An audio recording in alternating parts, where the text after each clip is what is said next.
You know, Richard, Michael Moore has only done 4 films. And Really, a TV he's show done, too, he's don't forget, done yeah. TV shows Yeah. and everything like that. But these 4 films, I think, are really important films, and they've gone up in their importance and in their seriousness. He is really, and I mean, you can argue that, and I have, that technically speaking, you know, these documentaries really are just full of propaganda and full of one-sidedness. But the fact of the matter is, he is our gadfly. He is our Socrates, and he is looking at American society and what's happening to it, and he is really trying to promote conversation and change for the good of everyone.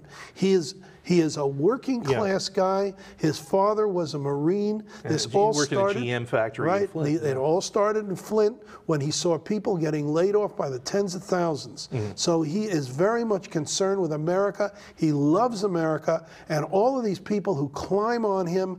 God, you know why? I'll tell you why, and then I'll let you talk.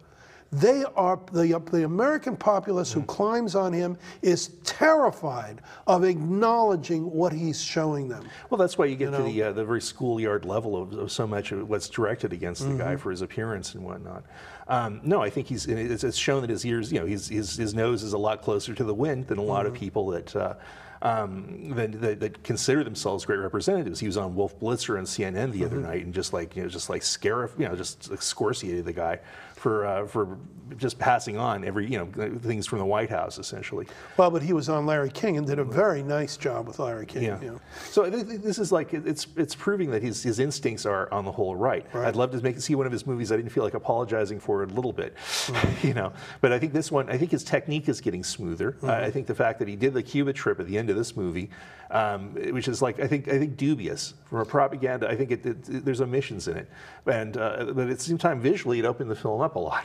You know? Well, I mean, it's the most, in many ways, well, I mean, there's so many infuriating parts of our fellow citizens just being abused and being forced to live the most miserable way. But when he comes up with his big climax, which is the 9/11 rescue workers going to Guantanamo who Bay cannot get health care here anymore, though they were insured, and has to go to Cuba. You know, I mean, it's embarrassing, it's infuriating, and it's heartbreaking. And I think this is going to be, despite what people say about him, and I think that this time they have a lot less ground to stand on. They have really, and, you know, when they're going after his methods, when they're going after his condensations of time, in Roger and Me and so forth, you know, they really have less to throw at him, and I think he's going to win Best Documentary Oscar again. I can't see how that's not gonna happen, they won't, because they are politically concerned. Also, they didn't like his statements on stage last time, but we will see. Yeah, this is an important film. Everyone should really go out there, whether you like it or not, and go see it. This is your life, America. Remember that Fahrenheit 9/11, where you have like so many